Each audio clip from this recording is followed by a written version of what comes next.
Hi dear student, मैं हरिश्चंद्र यादव रसायन गंगा के यूट्यूब चैनल पर आप सभी का हार्दिक स्वागत है। कल की वीडियो हम नहीं डाल पाए आप लोगों के लिए, हमें इस बात का खेद है। हमारी तबीयत थोड़ी सी ख़राब हो गई थी, गले में खराश हो गया था, जिसकी वजह से कल का वीडियो नहीं हो पाया था, यानी कल की क्लास नहीं चल पाई थी।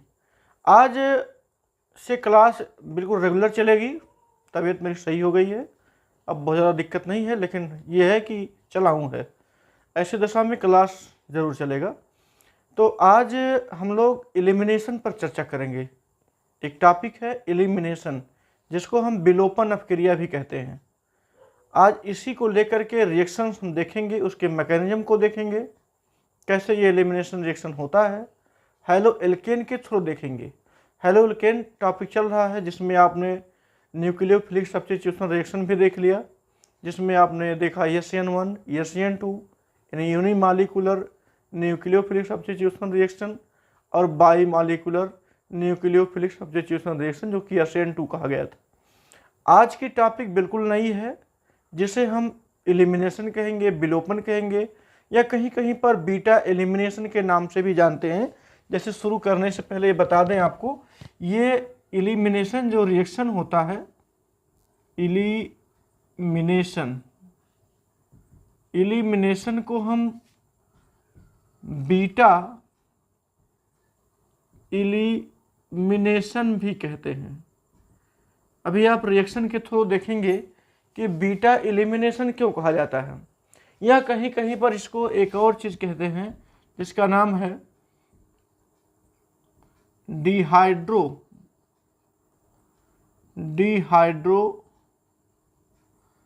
हैलोजिनेशन।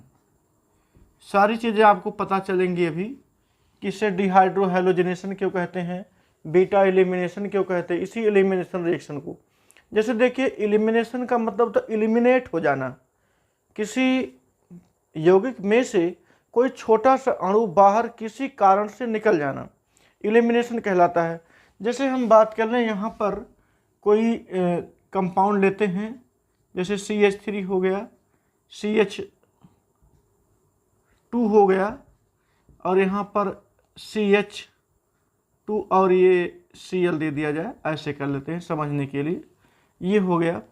अब यहाँ पर हम करेंगे क्या, जैसे एलिमिनेशन में क्या होता है, यहाँ पर आप पोटेशियम हाइड्रोक्साइड लेंगे। पोटेशियम हाइड्रोक्साइड जो होगा वो एल्कोहलिक होगा। एल्कोहलिक का मतलब पोटेशियम हाइड्रोक्साइड एल्कोहल में डूबा होगा, या ऐसे कह सकते हैं कि एल्कोहल की कुछ मात्रा पोटेशियम हाइड्रोक्साइड के साथ होगी, या कह सकते हैं एल्कोहलिक नेचर में पोटेशियम हाइड्रोक्साइड होगा। वैसे पोटेशियम हाइड्रोक्साइड का जब हम आयनाइजेशन कराते हैं तो ये K पॉजिटिव और OH नेगेटिव देता है, जिससे हमें न्यूक्लियोफाइल तैयार होता है, मिलता है। लेकिन यहाँ पर न्यूक्लियोफाइल नहीं मिलेगा, क्योंकि ये एक बेसिक की भांति व्यवहार करेगा, और बेसिक की भांति व्यवहार तो करेगा, लेकिन स्ट्रांग बेस की भांति व्यवहार करेगा। और जब स्ट्रांग बेस की भांति व्यवहार करता है तो न्यूक्लियोफाइल नेचर नहीं रह जाता है। क्यों? क्योंकि इलेक्ट्रॉनों की डेंसिटी बढ़ जाती है, और जब इलेक्ट्रॉनों की डेंसिटी बढ़ जाती है तो वो न्यूक्लियोफाइल की तरह बिहेवियर ना करके वह एक कह सकते हैं बेस की भांति बिहेव करता है। और जब बेस की भांति बिहेव करता है तो उसको चाहिए होता प्रोटॉन, अपने इलेक्ट्रॉनों को किसी प्रोटॉन को देता है, और जब प्रोटॉन को देता तो बना देता H2O। चलिए, इस रिएक्शन में हम इस रिएक्शन के जरिए हम एलिमिनेशन को समझेंगे, बीटा एलिमिनेशन भी जानेंगे, डिहाइड्रो हैलोजिनेशन भी जानेंगे। पहले थोड़े थोड़े एग्जाम्पल के साथ हम हल करेंगे, उसके बाद फिर हम चलेंगे मैकेनिज्म पर, जो कि आपके लिए सबसे इम्पॉर्टेंट होने वाला है। चलिए ध्यान दीजिए, यहाँ पर आप पोटेशियम हाइड्रोक्साइड देख रहे हैं। होता क्या है कि पोटेशियम हाइड्रोक्साइड का जो OH नेगेटिव पार्ट होता है, ये इलेक्ट्रॉन डोनेट करता है किसी पॉजिटिव को, और यहाँ से ये जो हाइड्रोजन समूह पर ये अटैक नहीं कर पाता, क्योंकि ये भी नेगेटिव पार्ट होता है और ये भी नेगेटिव पार्ट होता है। नेगेटिव पार्ट के पास जाएगा नहीं, तो होगा क्या, ये बांड देख रहे हैं, हाइड्रोजन और ये कार्बन के बीच में बांड लगा हुआ, ये टूटेगा यहाँ से, और जब ये टूटेगा तो ये पहुँच जाएगा यहाँ पर। तो माइनस की बात, अगर टूटता है तो ये प्लस हो जाएगा, जब प्लस हो जाएगा तो यहाँ का जो OH है वो आ करके इसके साथ कंबाइंड हो जाएगा। इसके टूटने पर ये OH यहाँ पर कंबाइंड होगा और ये Cl भी यहाँ से क्या होगा, यह ब्रेक हो जाएगा। और जब ब्रेक हो जाएगा तो ध्यान दीजिए यहाँ से आप लिखेंगे CH3 सिंगल बॉन्ड CH, चूँकि हाइड्रोजन ब्रेक हो गया, ब्रेक होकर के ये एक पाई बॉन्ड का फॉर्मेशन किया। ये 2 सिग्मा बॉन्ड ब्रेक हो जाते हैं, ये ब्रेक होकर के एक पाई बॉन्ड का फॉर्मेशन करते हैं। देखिए ये पाई बॉन्ड हो गया और यहाँ हो गया CH2, यानी ये मिला आपको एल्कीन, ये मिला आपको एल्कीन। और ये था हैलो एल्केन। इसका वास्तविक नाम देखा जाए तो इसका नाम है प्रोपीन। आप बोलेंगे इसका नाम प्रोपीन, इसका नाम है 1 2 3, मतलब 3 कार्बन हो गया तो क्लोरोप्रोपेन, इसका नाम होगा क्लोरोप्रोपेन। ध्यान दीजिएगा ये क्लोरोप्रोपेन होगा, यानी कि हैलो एल्केन से निर्माण होता हमें क्या मिलता है, एल्कीन मिलता है। अब यहाँ भी देख सकते हैं ये OH और H जब मिलेंगे तो बनाएंगे H2O, और ये जो Cl है OK के साथ मिलकर के बनाएगा KCl।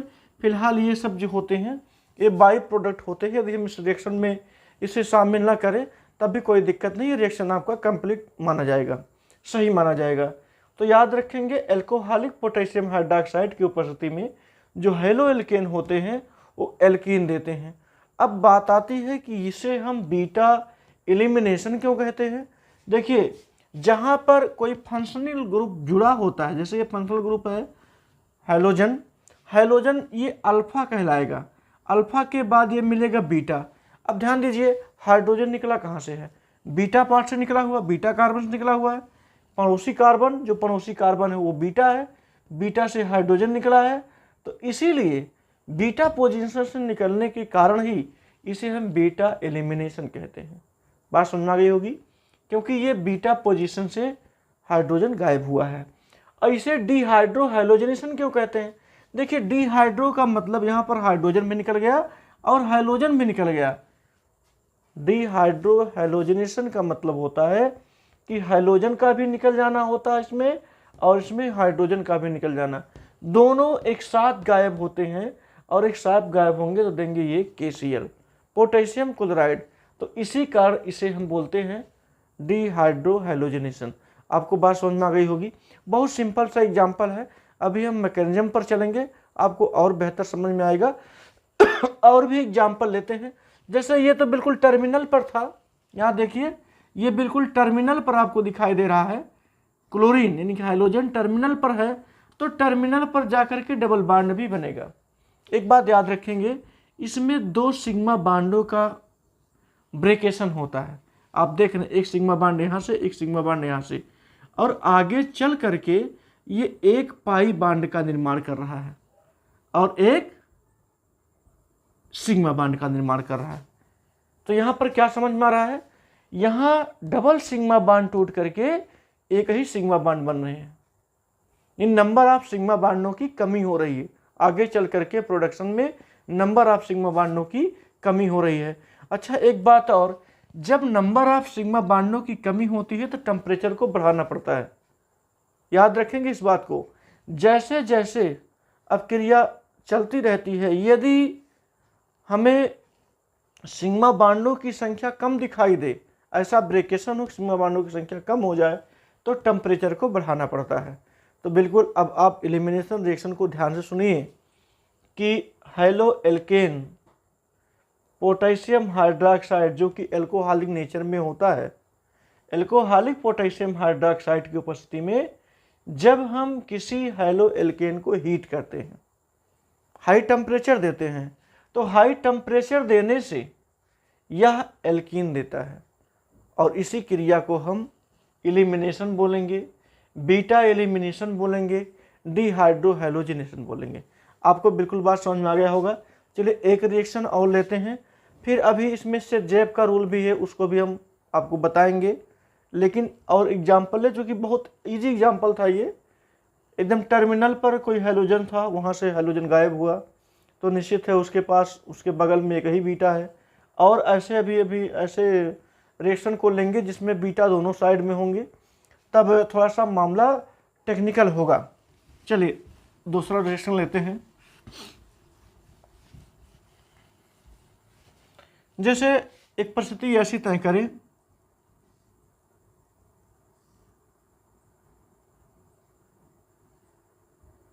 ऐसा कर लेते हैं। अब ऐसा करने का मतलब यहाँ पर हम एक हाइड्रोजन समूह जोड़ देते हैं। ध्यान दीजिएगा, ऐसा लिख देकर या ऐसा करें, ऐसा करें, अभी थोड़ा सा कम कॉम्प्लिकेटेड बनाएं। यहाँ पर हम कोई हाइड्रोजन समूह जोड़ देते हैं। यही बात आपको समझ में आ गई होगी कि ये जो रेखीय संरचना हमने दिया है, ये प्रत्येक जगह पर कार्बन है। अगर कार्बन है तो यहाँ पर भी क्या होगा, हाइड्रोजन होगा। और इसकी बात करें हम, यहाँ पर ये जो 3 स्थान दिखाई दे रहे हैं, यहाँ पर भी क्या होगा, हाइड्रोजन होगा। ये आपके बेसिक रूप से समझने के लिए है और कुछ नहीं है। यहाँ पर भी होगा और इसकी भी वैलेंसी 4 होती, यहाँ पर भी हाइड्रोजन होगा और यहाँ सब पर भी क्या होगा, हाइड्रोजन और हाइड्रोजन होगा। ये रेखीय स्ट्रक्चर था और यहाँ पर भी हाइड्रोजन ही होगा, वो दिखाया नहीं गया है, बस आपको समझाने के लिए हम ऐसा ओपन कर देते हैं और आप उसी में समझ जाते। लेकिन चलिए कोई बात नहीं, यहाँ पर हम लेते हैं पोटेशियम हाइड्रॉक्साइड। ध्यान दीजिएगा, पोटेशियम हाइड्रॉक्साइड जो एल्कोहलिक नेचर में होगा, हम इसको हीट कर रहे हैं। ध्यान दीजिए, यहाँ पर आपके सामने बीटा की अगर बात करें तो ये तो अल्फा कार्बन होगा, क्योंकि यहाँ से कोई फंक्शनल ग्रुप जुड़ा हुआ है, क्लोरीन। ये इसका बीटा पोजीशन होगा और इसके बगल ये भी पड़ोसी है, ये भी बीटा पोजीशन होगा। बिल्कुल ध्यान दीजिएगा, ध्यान समझेंगे तो ज़्यादा अच्छा आएगा। यहाँ पर बीटा और यहाँ पर भी बीटा, क्योंकि अल्फा के दोनों ये पड़ोसी हैं। तो चलिए एक बार जो OH देख रहे हैं, OH गायब करेगा इस H को। हम यहाँ पहली बार लिख देते हैं। यदि आप पहली बार, हम एक इसलिए लिखें ताकि आप जानें कि पहली बार हाइड्रोजन यहाँ से गायब हो रहा है। अच्छा, जब पहली बार हाइड्रोजन यहाँ से गायब होगा, इस Cl को भी यहाँ से गायब करेंगे तो ये डबल बॉन्ड यहाँ पर कहीं आ जाएगा। देखेंगे, गिप्स आउट करेंगे, पहला प्रोडक्ट क्या बन रहा है, पहला प्रोडक्ट हो रहा है ये कि यहाँ पर ऐसे किया गया है, फिर ऐसे है, फिर ऐसे है। इसका मतलब 1 2 3 4 कार्बन था, 1 2 3 4 कार्बन यहाँ मिल गया। आपने यहाँ से जब हाइड्रोजन को गायब किया तो इस स्थान पर डबल बॉन्ड आ जाएगा। ऐसे कर सकते हैं, ये हो गया ये डबल बॉन्ड, क्योंकि गायब हुआ ये और क्लोरीन भी गायब हुआ है। ऐसी दशा में केवल यहाँ CH बच गया और ये इस प्रकार से आप CH3 लिखिए या ना लिखिए, वो मान लिया जाएगा, यहाँ पर कोई दिक्कत नहीं होगी। अच्छा, इसे एक फार्म लिखने का कह सकते तरीका ये है। इसका नाम क्या होगा, इसका नाम 1 2 3 4, इसका नाम होगा 2 ब्यूटीन। कहें तो इसका नाम होगा 2 ब्यूटीन। देखिएगा, ब्यूटीन को, इसी 2 ब्यूटीन को हम 2 तरीके से, आपने ज्योमेट्रिकल आइसोमेरिज्म पढ़ा होगा, नहीं पढ़े हैं तो हम इसको सेपरेटली एक अलग वीडियो में ज़रूर देंगे आपको, एक क्लास लेंगे ज्योमेट्रिकल आइसोमेरिज्म का, ऑप्टिकल आइसोमेरिज्म। मैंने वादा भी किया आप लोगों से कि आइसोमेरिज्म का पूरा चैप्टर अलग से लेंगे, जिसमें आपको हर बातें क्लियर हो जाएंगी। फिलहाल आज थोड़ा सा ज़रूर इसमें हम चर्चा करेंगे। ये जो 2 ब्यूटीन आपको दिखाई दे रहा है, इसको 2 रूपों में लिखा जा सकता है। उसे ज्योमेट्रिकल आइसोमेरिज्म में 2 फार्म होते भी हैं, एक है सिस और एक है ट्रांस। यहाँ पर देखेंगे ये दोनों एल्किल जो ग्रुप दिखाई दे रहे हैं, देखिए ये एल्किल है, ओपन करके दिखा दें, ये कार्बन है, ये कार्बन कार्बन हो गया। यहाँ पर इस साइड में है तो इस साइड में है तो ये CH3 होगा। आपको बिल्कुल दिखाई दे रहा है, हाँ ठीक है, ठीक दिखाई दे रहा है, कोई बात नहीं। यहाँ पर एक H बचा होगा, H को हम यहाँ लिख देते हैं। फिर यहाँ पर देख रहे हैं ये इस तरह से है और यहाँ पर H है। बिल्कुल ये आप देख रहे होंगे कि 1 2 3 4, इसको भी हम ब्यूटीन ही बोलेंगे, 2 ब्यूटीन। और दोनों देख रहे हैं कि हाइड्रोजन हाइड्रोजन विपरीत में है, CH3 दोनों मेथाइल ग्रुप विपरीत दिशा में है, इसलिए आप इसको ट्रांस भी बोल सकते हैं। ये इसका ट्रांस फॉर्म है, ट्रांस टू ब्यूटीन भी इसे कह सकते हैं, ट्रांस टू ब्यूटीन। और इसे एक फॉर्म में और लिखा जा सकता है, अभी हम दूसरा नहीं ले रहे हैं, इसी एक वाले को हम दो रूपों में, जैसे एक ए रूप ये हो गया और इसका बी फॉर्म क्या होगा, ये देख रहे हैं कि जो ये आपका सिंगल बॉन्ड लगा हुआ CH3 के साथ, आप ऐसा करिए कि ऐसे भी कर सकते हैं, जैसे ये नीचे है ही ये, इसको नीचे करिए और इसको थोड़ा सा ऊपर करिए और ऐसे कर दीजिए, कोई दिक्कत नहीं। यहाँ पर हम डबल बॉन्ड लगा देते, ये हो गया डबल बॉन्ड। अब यहाँ देखिए, इसे अगर हम और समझना चाहें तो कार्बन कार्बन डबल बॉन्ड हो गया और ये ऐसे ऐसे है, इसका मतलब यहाँ पर CH3 है और इसका मतलब यहाँ पर CH3 है। यहाँ पर अभी एक एक हाइड्रोजन बचा हुआ दोनों पर बैलेंसी को पूरा करने के लिए। देखिए 1 2 3 4, ये भी 2 ब्यूटीन ही है, मतलब ये इसका लाइनर जो फार्मूला हमने बनाया है और ये इसको ओपन करके बना दिया, सब कुछ जो था उसको दिखा दिया गया, तो ये भी 2 ब्यूटीन है। लेकिन ध्यान दीजिएगा, इसके जो दोनों समूह दिखाई दे रहे हैं सेम है और इसके दोनों समूह भी सेम, यानी कि एक ही पक्ष की तरफ, समान पक्ष की तरफ, यानी जैसे इधर उधर की बात करें तो दोनों पक्ष समान हैं, इधर भी दोनों पक्ष समान हैं। जब पक्ष समान दिखाई देते हैं तो उसको हम ट्रांस कहते हैं। सॉरी ये सिस होगा, सिस टू ब्यूटीन।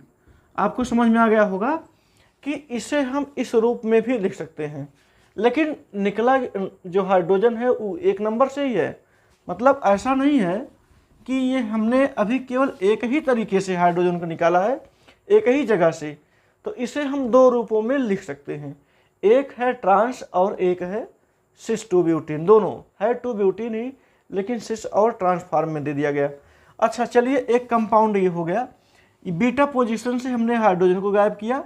अब दूसरी तरफ भी बीटा पोजीशन है, वहाँ से भी हाइड्रोजन को गायब करेंगे। जैसे सपोज कीजिए इस हाइड्रोजन को हम क्लोरीन के साथ गायब करते हैं, इसको नंबर हम 2 दे देते हैं समझने के लिए। पहले यहाँ से निकाले थे, अब की बार यहाँ से निकाल रहे हैं। आपको बेहतर समझ में आ रहा है, वीडियो को बिना स्किप किए आप जरूर देखेंगे और वीडियो को लॉन्ग वीडियो को अच्छे से देखा करिए, शॉर्ट नहीं। शॉर्ट में आपको बस थोड़ा सा कॉन्सेप्ट क्लियर नहीं होगा, बस आप केवल देखेंगे और कुछ देर तक मज़ा आएगा, उसके बाद काम खत्म। इसलिए आप लॉन्ग वीडियो को जरूर देखा करिए। जैसे हम तो लॉन्ग ही वीडियो बनाते हैं, आप शुरू से लेकर के अंत तक देखेंगे तो कॉन्सेप्ट भी क्लियर होगा और जो आपके मन में समस्याएं भी होंगी वो भी इसी पढ़ाई के दौरान सब गायब हो जाएंगी, कोई समस्या नहीं रह जाएगी। तो चलिए यहाँ देखिए, अब की बार हाइड्रोजन यहाँ से गायब करने वाले हैं।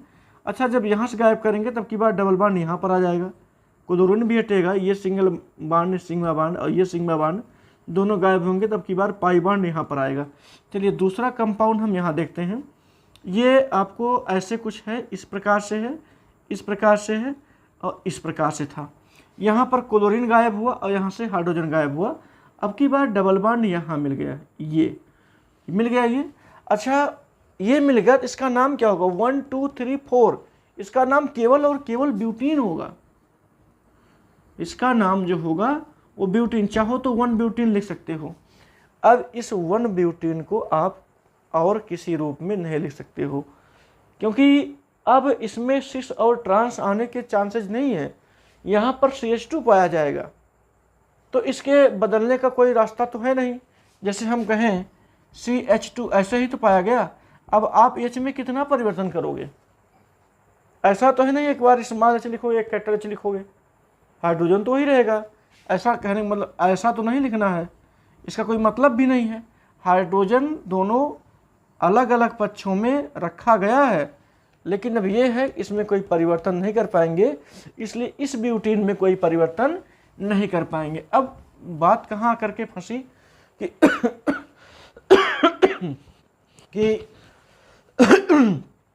कि हमें 2 प्रकार के कंपाउंड मिले हैं, एक मिला है 2 ब्यूटीन, एक मिला है 1 ब्यूटीन। आप इस पर मत जाइए, ज्योमेट्रिकल आइसोमर जियो की बात है ये केवल हमने इसलिए बता दिया कि 2 फार्मों में हो सकता है। अब इसमें भी कोई फार्म ज़्यादा मात्रा में बनेगा, कोई फार्म कम मात्रा में बनेगा, वो सारी बातें बात की हैं। जब हम आपको ज्योमेट्रिकल आइसोमर बताएंगे तो बहुत अच्छे से चर्चा करके बताएंगे उसको। चलिए, लेकिन यहाँ पर देखिए ये 2 ब्यूटीन ये भी बना है, 2 ब्यूटीन 1 ब्यूटीन यहाँ पर भी बना है। अब हमें ये बताना है कि इन दोनों में से कौन सा कंपाउंड अधिक मात्रा में है, कौन सा कंपाउंड कम मात्रा में। चूँकि हमने शुरू में बताया कि जो मेजर प्रोडक्ट होते हैं, मेजर प्रोडक्ट होते हैं और या जो ये माइनर प्रोडक्ट होते हैं, मेजर को हम जानते हैं कि ज़्यादा मात्रा वाले कंपाउंड होते हैं और माइनर जो होते हैं वो कम मात्रा वाले कंपाउंड होते हैं। अब हमें इसमें मेजर कंपाउंड की पहचान करना है, तो ध्यान दीजिए, मेजर कंपाउंड की पहचान के लिए हमारे पास दो तरीके हैं। पहला तरीका है, यहीं पर हम बता दें, पहला तरीका है सेट-जेफ, या कहीं कहीं इसको जेट-सेफ भी लिखा होता है। इसके लिए परेशान हो जरूरत नहीं है, कहीं कहीं जेट-सेफ, कहीं कहीं सेट-जेफ, कुछ भी लिखा हो आप वही मानिए, जेफ जुड़ा हो बस, सेट-जेफ, जेट-सेफ या सेट-जेफ जो भी हो। और दूसरा है हाइपर कॉन्जुगेशन। हाइपर कॉन्जुगेशन, देखिए दो तरीके हैं एल्कीनों की स्टेबिलिटी को चेक करने के लिए। कौन सा एल्कीन ज़्यादा स्टेबल होगा, जो स्टेबल होगा उसकी मात्रा ज़्यादा होगी और जिसकी मात्रा ज़्यादा होगी वो कंपाउंड मेजर कहलाता है। चलिए अब हमें ध्यान देना है कौन सा कंपाउंड अधिक मात्रा में बना हुआ है, 2 ब्यूटीन या 1 ब्यूटीन। चलिए अब देखिए यहाँ पर पहले हम जेट-सेफ की ही बात कर लें। जेट-सेफ ने ये बताया, ये भी उस समय के केमिस्ट थे और ये एल्कीनों के अस्थायित्व के बारे में बताए हैं। इसीलिए जब समीकरण देखते हैं तो उस समीकरण में इनका नाम शामिल कर दिया गया, जेट-सेफ के नियमानुसार जेट-सेफ कंपाउंड प्राप्त होता। देखिए कैसे, इनके अनुसार ये बताया जाता है कि वही एल्कीन ज़्यादा स्थायी होते हैं जिन एल्कीनों के कार्बन से अधिक प्रतिस्थापित समूह यानी एल्काइल जुड़े होते हैं। क्या कहा हमने, मतलब जैसे ये कहीं दे दिया जाए, इस प्रकार के डबल बांड दिए गए हों और डबल बांड पर एक कार्बन और एक R दे दिया गया हो और यहाँ पर एक हाइड्रोजन और एक हाइड्रोजन दे दिया गया हो, और दूसरा अगर कोई डबल बांड वाला कंपाउंड कुछ ऐसे दे दिया गया हो, इस प्रकार से दे दिया गया हो, मतलब इस प्रकार से देख रहे हैं, दो कंपाउंड है, दोनों ही एल्कीन है, तो इनके अनुसार बताया गया कि द्विबंधित कार्बन से जुड़े हुए एल्किलों की संख्या बढ़ने से इसकी स्टेबिलिटी बढ़ जाती है। हमने एक ही लाइन बता दिया कि ऐसे एल्कीन अधिक स्टेबल होते हैं जिनके द्विबंधित कार्बन से अधिक प्रतिस्थापित अथवा एल्काइल समूह जुड़े होते हैं। तो गाइस आप समझ गए होंगे कि अगर हम इसकी बात करें तो यहाँ पर कितने एल्काइल जुड़े हुए हैं, 2 एल्काइल जुड़े हुए हैं। इस साइड में कितना एल्काइल जुड़ा हुआ, 1, तो कुल मिलाकर कितने एल्काइल हो गए, 3। और इसमें देखा जाए, इसमें कुल कितने एल्काइल हैं, 1, इधर कितने एल्काइल हैं, 0, तो कुल मिलाकर कितने एल्काइल हो गए, 1।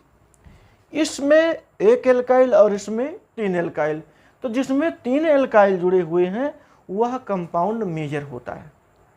आप बात समझ गए होंगे कि जिसमें एल्काइलों की संख्या अधिक हो, मतलब द्विबंधित कार्बन से जुड़े एल्काइलों की संख्या जिसमें अधिक होती है वह अधिक अस्थायी कंपाउंड होते हैं, उन्हीं को सेट-जेफ कंपाउंड भी कहा जाता है, सेट-जेफ एल्कीन भी कहा जाता है। लेकिन हाइपर कॉन्जुगेशन ने क्या बताया, हाइपर कॉन्जुगेशन का मतलब क्या होता है, हम उस मतलब से भी अगर पहुंचेंगे तो सेट-जेफ के नियम पर ही जाकर के पहुंचेंगे। जैसे सेट-जेफ ने तो ये बता दिया कि एल्कीन्स स्टेबिलिटी एल्काइलों के ऊपर डिपेंड करती है, मोर एल्काइल मोर स्टेबल, जितने एल्काइल होंगे उतनी उसकी स्टेबिलिटी होगी, उतने ही अधिक परसेंटेज में वह कंपाउंड जाकर के हमें प्राप्त होगा। ये तो बात थी सेट-जेफ की।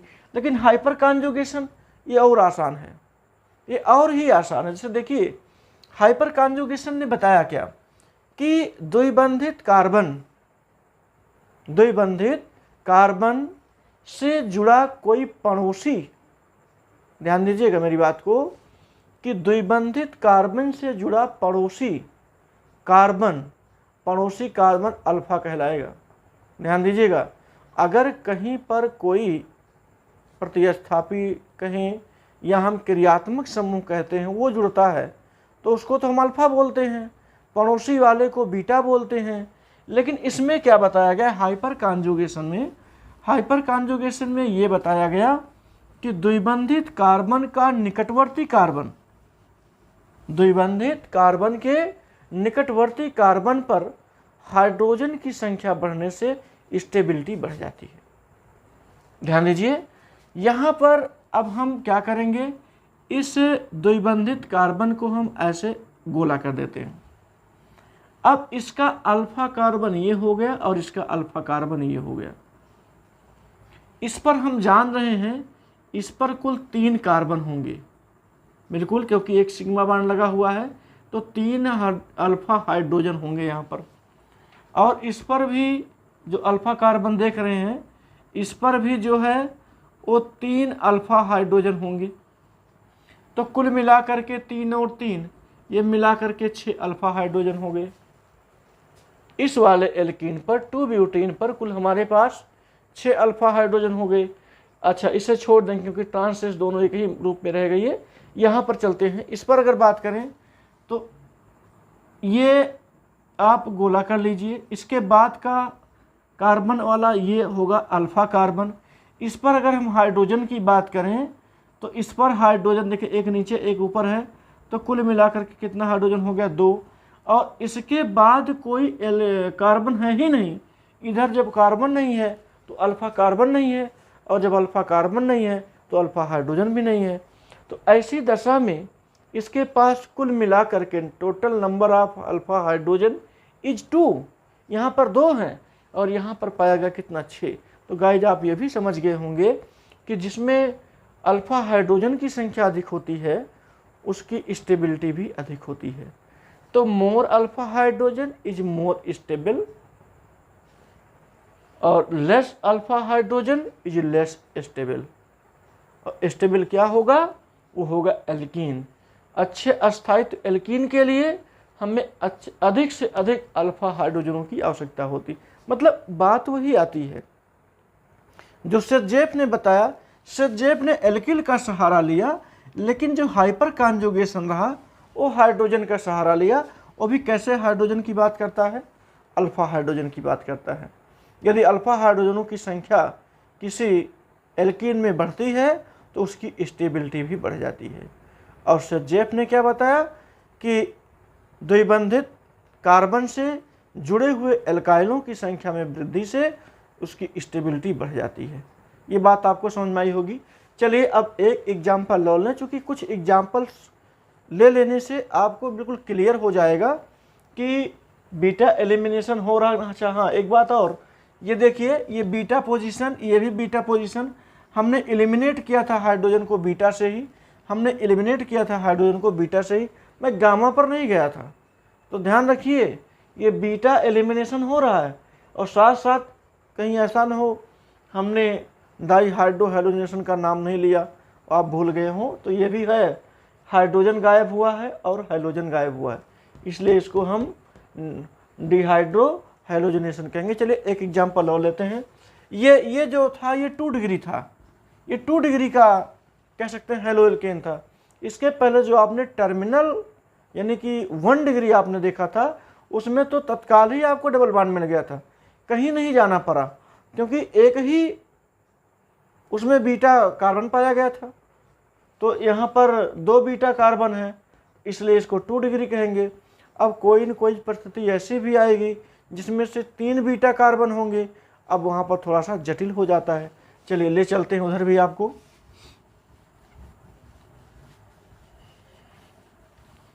जहाँ पर 3 एल्काइल ग्रुप लगे हों, ऐसे में हम कंपाउंड बनाने वाले हैं। इतना बनाने के बाद फिर हम चलेंगे किसी अपक्रिया को लेकर के एलिमिनेशन के टाइप्स को ध्यान में रखते हुए उसका चर्चा करेंगे। जैसे यहाँ एक कंपाउंड दिया जाए CH3, यहाँ पर भी CH3, यहाँ पर भी CH3, यहाँ पर दिया हैं Cl। अब ध्यान समझिएगा, इसे हम ट्रीट कर रहे हैं KOH एल्कोहलिक नेचर में और इसे गर्म कर देते हैं, इतनी बात। और पूछा जाए हमें प्राप्त क्या होगा, तो बहुत आसान सा है ये, बिल्कुल देख रहे हैं। इसका जो ये तो अल्फा होगा, ये बीटा होगा, ये बीटा होगा, ये बीटा होगा।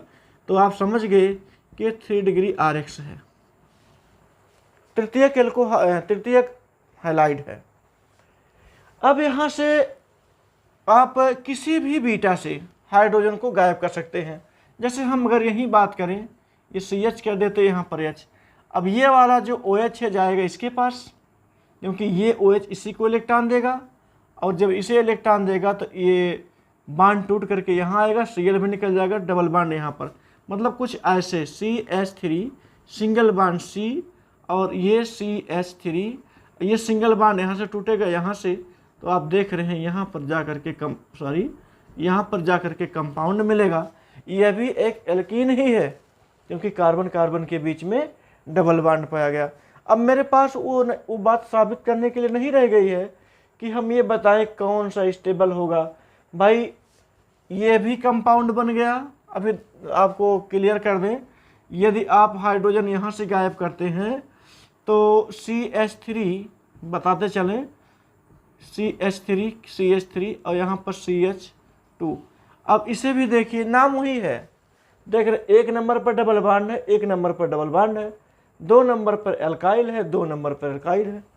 मतलब ये मत समझिएगा हमने यहाँ से हाइड्रोजन निकाल दिया तो उसका नाम चेंज हो गया, यहाँ से निकाल दिया नाम चेंज हो गया, यहाँ से निकाल दिया नाम चेंज हो गया। ऐसा नहीं करना है, ऐसे में गलत हो जाएगा कि नाम चेंज करने चले गए।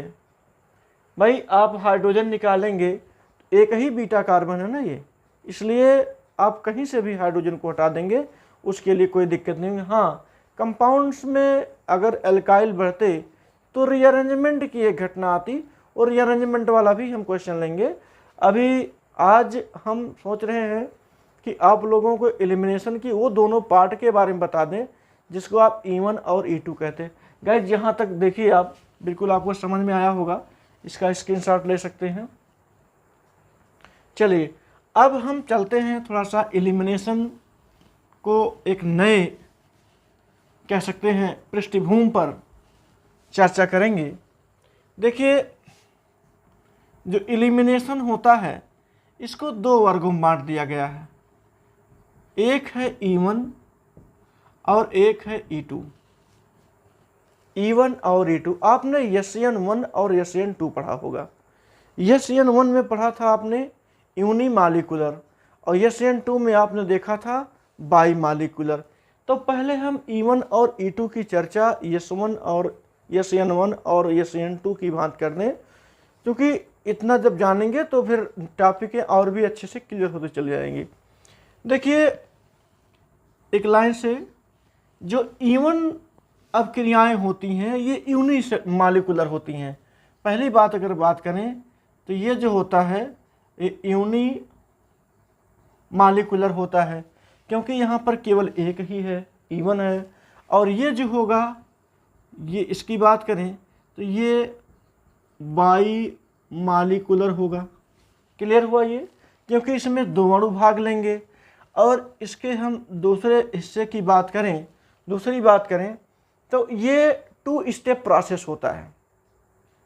कैसा होता है? 2 स्टेप प्रोसेस। अच्छा, 2 स्टेप ना लिख करके ये उन्हीं अभिक्रियाओं के लिए होता है जो आसानी से आयनाइजेबल होते हैं। ये किसके लिए होता है? ये कह सकते हैं हाईली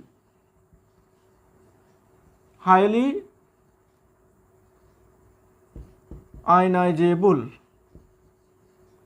RX। यह उन्हीं के लिए होता है कि जो आसानी से आयनित हो जाते हैं। जैसे एग्जाम्पल के रूप में कहें तो 3 डिग्री RX, ये जल्दी से आयनित हो जाता है, इसलिए उसके लिए यह ज़्यादा इफेक्टफुल होता है। और ये इसकी बात करें कि जो हाईली नहीं, जो लेस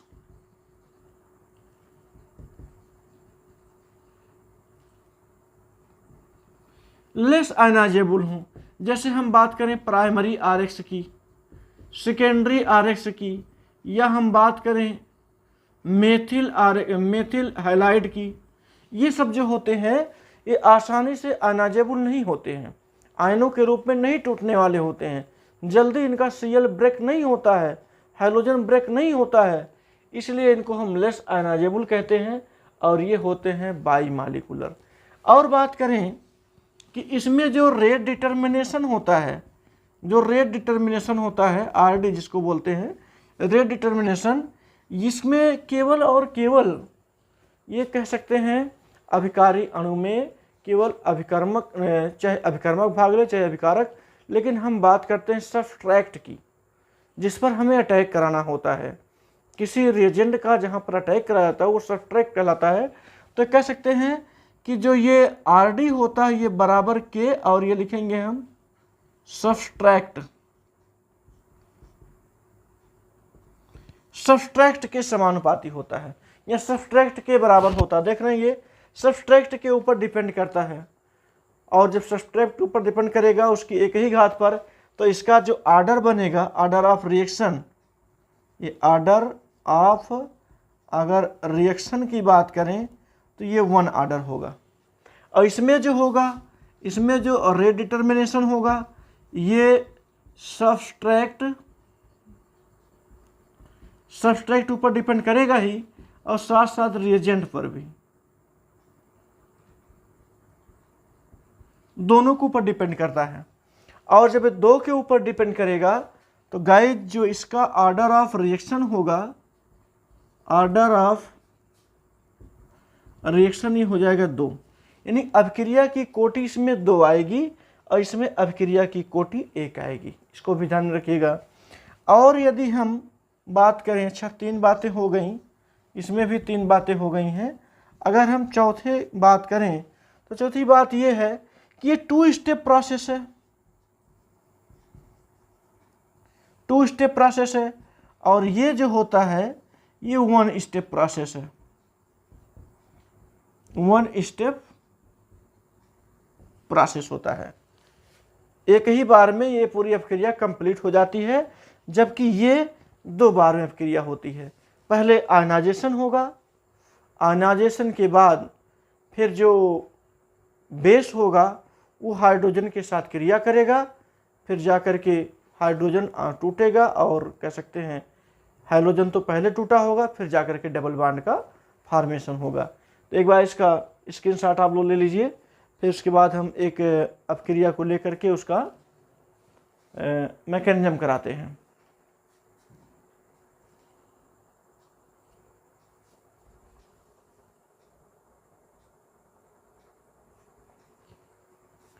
चलिए अब हम ईवन रिएक्शन जिसको बोलते हैं unimolecular elimination reaction,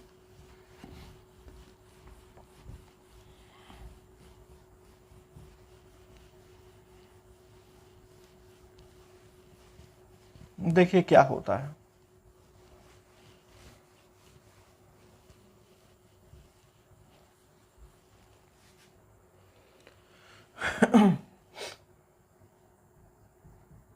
E1 reaction, E1 reaction में एक एग्जांपल लेते हैं। जैसे यहां पर दिया जाए CH3 सिंगल बॉन्ड, यहाँ पर हम R लगा देते हैं, और यहाँ पर भी हम R लगा देते हैं, यहाँ पर हम Cl लगा देते हैं या X लगा देते हैं, कोई दिक्कत नहीं। और इस CH3 को हम CH इस प्रकार लिख सकते हैं।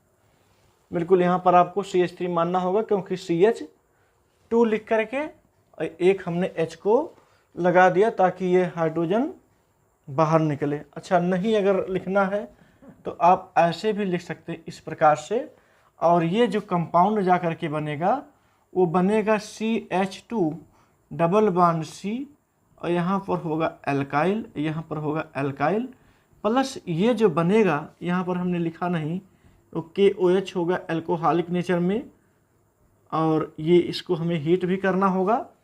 बनेगा ये OH के साथ H जब मिलेगा, यहाँ के H निकलेगा तो बनेगा H2O प्लस यहाँ पर K है और यहाँ पर X है, KX लिख देते हैं। चाहे अपना हैलाइड में ब्रोमाइड हो सकता है, क्लोराइड हो सकता है, जो भी आप लेना चाहेंगे वो आपके ऊपर डिपेंड करता है। चलिए अब हम इसी का मैकेनिज्म कराएंगे, इसकी क्रियाविधि कैसे होगी।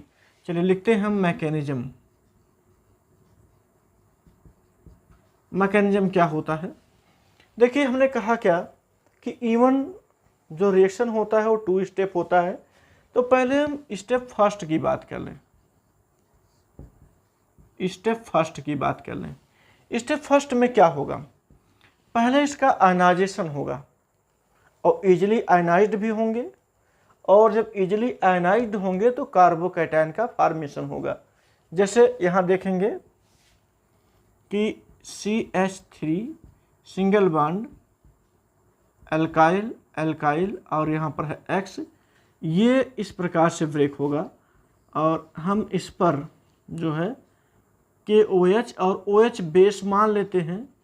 इसका तैयार होने वाला भाग क्या है, ये OH है, जो कि क्या है, ये बेस है। एल्कोहलिक की उपस्थिति में जब एल्कोहल किसी KOH में जाता है तो OH की बेसिसिटी बढ़ जाती है। यहाँ पर पहले जब आयनाइज्ड होगा तो पहले स्टेप में लिखेंगे CH3 सिंगल बॉन्ड R और ये R यहाँ पर हो जाएगा प्लस। फर्स्ट स्टेप हो गया। इसको आप रेट डिटरमिनेशन भी बोल सकते हैं, वेग निर्धारक स्टेप भी होता है ये। अच्छा, अब दूसरे में क्या होगा, ये यहाँ जो OH है या ना लिखें तो भी चलेगा ये, क्योंकि ये शुरुआती पद है ये। और दूसरे में क्या होगा, ये है CH2 और यहाँ पर बनेगा H, सिंगल बॉन्ड है R और ये R और यहाँ पर है ये X, और ये आपका जो है ये OH नेगेटिव है, ये जिसके पास इलेक्ट्रॉनों की डेंसिटी अधिक है। अब यहाँ पर देखिए इस R को यहाँ, ताकि ये आसानी से निकलने की सुविधा के दृष्टि से बनाया जा रहा है ये। तो ये हाइड्रोजन इलेक्ट्रॉन इसे देगा और हाइड्रोजन यहाँ से फ्री हो जाएगा। जैसे हाइड्रोजन फ्री होगा तो ये हाइड्रोजन के साथ जुड़ेगा OH नेगेटिव, और X तो ब्रेक होगा ही। इसके ब्रेक होने से यहाँ पर ये जा करके डबल बॉन्ड का फॉर्मेशन करेंगे, यानी बनाएंगे CH2 डबल बॉन्ड C, और दोनों तरफ ये लगेंगे एल्काइल ग्रुप, और प्लस ये बन जाएगा H2O। ये लिखें या ना लिखें उससे कोई दिक्कत नहीं होता है ये। तो जा करके देख रहे हैं कि सेकेंड स्टेप में, ये तो स्टेप फर्स्ट था, ये स्टेप फर्स्ट, और ये जो है स्टेप सेकेंड, ये पहले वाला जो स्टेप था ये स्लो था, और दूसरा जो स्टेप होगा ये होगा फास्ट। ये फास्टली जा करके एल्कीन का फॉर्मेशन कर देता है। तो इस प्रकार से एलिमिनेशन रिएक्शन में इवन प्रकार का जो रिएक्शन होता है इसी तरह से कंप्लीट होता है। पहले स्टेप जो कि स्लो प्रोसेस होता है, इसमें कार्बोकैटायन का फॉर्मेशन हुआ। यहाँ पर हम लिखेंगे कार्बोकैटायन। पहले स्टेप में जा करके कार्बोकैटायन, और यहाँ देख रहे हैं ये 3 डिग्री कार्बोकैटायन बना हुआ है।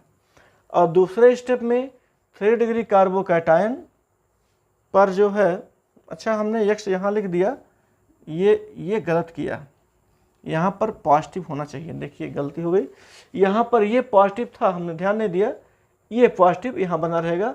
अब ये कार्बोकैटायन जो है, जब इलेक्ट्रॉन यहाँ से बॉन्ड ब्रेक होगा हाइड्रोजन और कार्बन के बीच में, तो इलेक्ट्रॉन जाएगा इसके पास, मतलब यहाँ पर नेगेटिव चार्ज आएगा, और ये पॉजिटिव और नेगेटिव मिला करके एक डबल बॉन्ड का फॉर्मेशन करेंगे, और हाइड्रोजन फ्री होगा जो कि OH के साथ मिल करके H2O का निर्माण करेगा।